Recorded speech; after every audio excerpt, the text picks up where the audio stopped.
Hoje eu vou começar a falar do time, do grupo de pessoas, de empresas terceirizadas, freelancer e tudo mais que um negócio precisa reunir, para existir. Muitos profissionais desse mercado trabalham sozinhos, como os calígrafos, os maquiadores, alguns cerimoniais, pequenos negócios. Mas mesmo assim, a maior parte deles, ainda que seja em algum momento só da sua entrega do seu serviço, vai precisar de uma equipe de suporte. Muitas vezes na operação do dia, outras vezes no transporte, mas o ponto em que eu quero chegar é 99% dos casos nós temos uma equipe por trás de um negócio e não só uma pessoa. E essa equipe, ela tem que expressar nas suas atitudes os valores e o DNA da empresa, mesmo que seja um freelancer ou uma empresa terceirizada. E para isso acontecer, a gente precisa acertar na contratação, na escolha dessa equipe, para que a gente preserve a cultura da empresa e monte uma turma engajada em realizar uma mesma missão, com as mesmas visões e valores, Esse tema é super importante porque ele é um pilar fundamental em todas as sociedades, em todos os tempos, que é a exploração da mão de obra, Eu vejo nessa geração o embrião de uma possibilidade da gente se distanciar desse modelo escravagista, de exploração da mão de obra, por um outro modelo mais agregador, mais coletivo, mais de reunir uma equipe em prol de uma missão, Nem todo mundo quer ser empresário, mas todo mundo quer ter uma fonte de renda que não seja apenas um sacrifício, um sacrifício sem sentido. Então, achar uma boa empresa para trabalhar ainda é o desejo de muita gente nesse mundo. E ser empresário tem suas vantagens, mas também tem muitas desvantagens, como o risco, a responsabilidade 24 horas por 7 dias na semana. Então, é uma escolha muito difícil, você sabe disso. Quem encontra um lugar para trabalhar, não só pela remuneração da sua hora vendida, mas que ali possa encontrar uma realização, algo que ela possa desenvolver, pensar a respeito, melhorar, trilhar o seu caminho, onde o seu crescimento é valorizado, essa pessoa ela sentirá que é parte importante de algo e não só uma peça descartável, não só uma mão de obra, Nesse sentido, a Disney é incrível. Eles desenvolveram métodos de treinamento de equipes super bacanas para chegar nesse atendimento de excelência. Porque um atendimento de excelência começa no atendimento aos seus funcionários, seus colaboradores. As pessoas que limpam os parques na Disney, por exemplo, eles sabem da importância delas para a missão da empresa, que é criar felicidade. Então, se uma criança vomita no parque, ele sabe que a mágica está em risco, Que a experiência de todo mundo em volta e o esforço, inclusive de todos os executivos da Disney, naquele momento, dependem dele, Toda a mágica está ameaçada pelo tempo em que ele demorar para resolver a situação.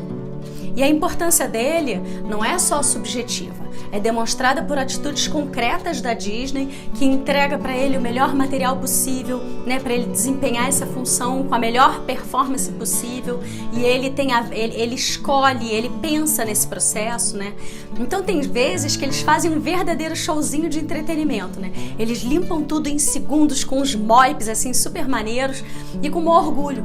Eles sentem que são parte daquilo tudo, Não só uma peça, e principalmente no caso da limpeza, as peças mais desvalorizadas. E eles não sentem dessa maneira. Então é possível a gente ter uma missão e desempenhar ela, seja em qualquer função, com muita dignidade, se você sentir que você inventa aquilo, que você não está fazendo a limpeza de um vômito ali, que você está fazendo a limpeza de um parque para que a mágica aconteça, é tudo muito diferente. Quando nasce um filho, nasce também uma mãe, certo? E quando a gente monta uma equipe, nasce também um líder, seja essa sua vontade ou não. E o que a gente entende por liderança ainda sofre com camadas muito pesadas de uma cultura que valoriza o líder que sabe de tudo, o líder distante, que é mais capaz, mais importante que os liderados. Então, mesmo que você ainda não tenha uma equipe montada, esse pode ser o seu futuro próximo. E aprender sobre liderança, sobre formação de equipe, né, pode ser bastante útil para você. Ao invés de trazer as respostas, o líder atual ele deve ter a capacidade de provocar as perguntas certas, né? Trocar respostas prontas por perguntas investigativas estabelece uma dinâmica diferente, que traz vida inteligente para sua empresa, ao invés de uma turma automatizada. A gente já falou disso em vários vídeos.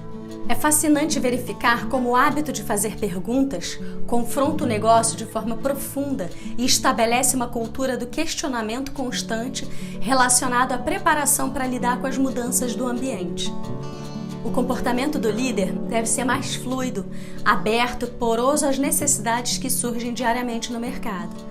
A postura do dono da razão não combina com a dinâmica atual da sociedade e dos negócios. É necessário ficar claro que essa habilidade deve ser estimulada proativamente, pois não faz parte do repertório clássico de qualquer líder.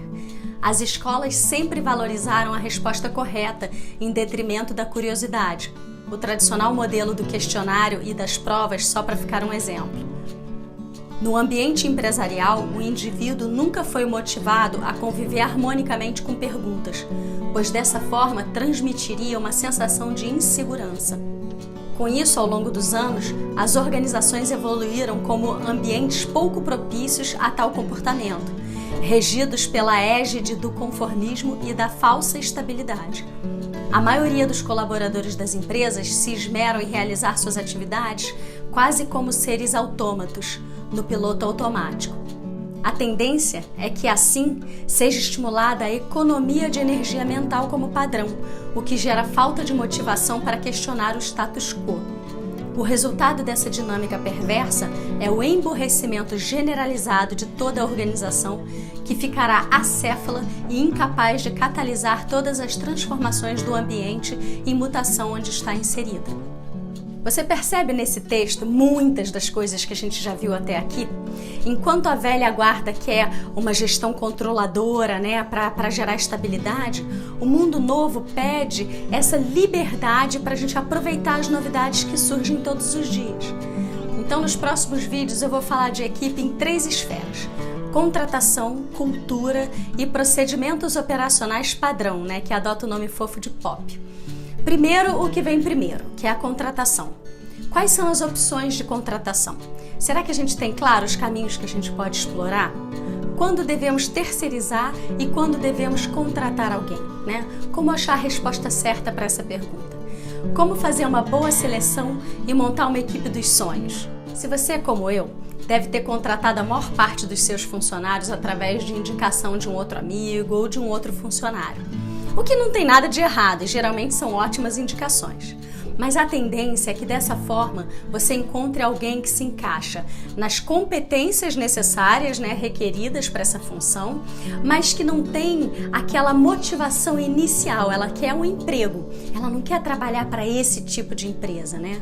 E aí você perde a chance de achar alguém que realmente curte o que a sua empresa faz. E essa diferença é enorme no dia a dia. Por exemplo, um cozinheiro ou uma cozinheira, né, que pode arranjar um emprego em uma empresa de doces para casamentos. Mas o que ela gosta mesmo de cozinhar é salgados. Ela deveria estar, então, em um buffet, de repente, né? Ou vice-versa. Claro que em um país como o nosso, ninguém vai negar uma vaga porque gosta mais de fazer doce ou salgado, né? Mas você, ao contratar corretamente, você pode fazer esse ajuste. E no seu papel de líder, fazer um mundo muito melhor, porque você vai botar cada pessoa, né, no lugar que torna a vida dela melhor e não apenas suportável. A contratação, gente, é muito importante. Nosso trabalho é uma parte muito grande da nossa existência, né? Toma grande parte do nosso dia. Então faz parte de construir uma nova sociedade a forma como a gente contrata, convive e remunera a nossa equipe. Liderar ou formar um time é uma grande responsabilidade social. A verdade é essa. A cultura de uma equipe também é um tema muito pertinente, porque depois da contratação a gente tem que tornar esse time cada vez melhor, né? E como a gente tem visto, não existe mais um profissional que venha pronto. porque o mundo muda o tempo todo e pede uma equipe que evolua constantemente. E não adianta pedir. Geralmente o caminho da cobrança é terrível, é frustrante, é cheio de lados que só diminui o profissional e acaba gerando um desgaste desnecessário. A performance de uma equipe é construída no dia a dia, costurando valores, comportamentos e competências para que isso aconteça da melhor maneira, né? E para isso será necessário trabalhar conscientemente a cultura, né? Que vem dos valores expressos nos comportamentos das pessoas que fazem o dia a dia da empresa. Então, assim, cultura não é uma coisa que se impõe, cultura é uma coisa que se constrói. E, por fim, a gente vai falar de procedimentos operacionais padrão, que é a organização prática dessa distribuição de tarefas e informações, né, por todos os membros da equipe. Isso é muito importante para que todo mundo saiba, né, o que está fazendo, quais são as expectativas. Assim como é importante desenhar uma experiência para o seu cliente, né, se você quiser imprimir uma cultura de excelência, né, no atendimento, você também vai ter que desenhar essa mesma experiência para cada pessoa que integra a sua equipe. Ao contratar, como receber no primeiro dia, como informar. Os procedimentos operacionais padrão, eles não são úteis apenas para a gestão de equipe, né?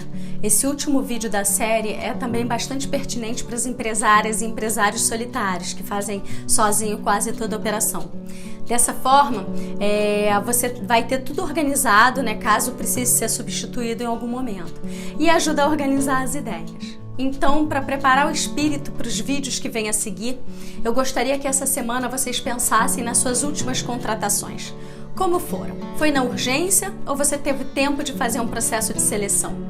Quando uma pessoa nova assume o trabalho na sua empresa, qual é a dificuldade de treinar essa pessoa? Você tem algum processo?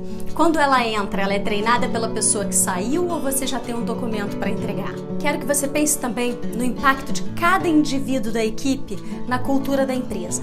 Existe uma cultura própria da empresa ou ela modifica conforme o colaborador?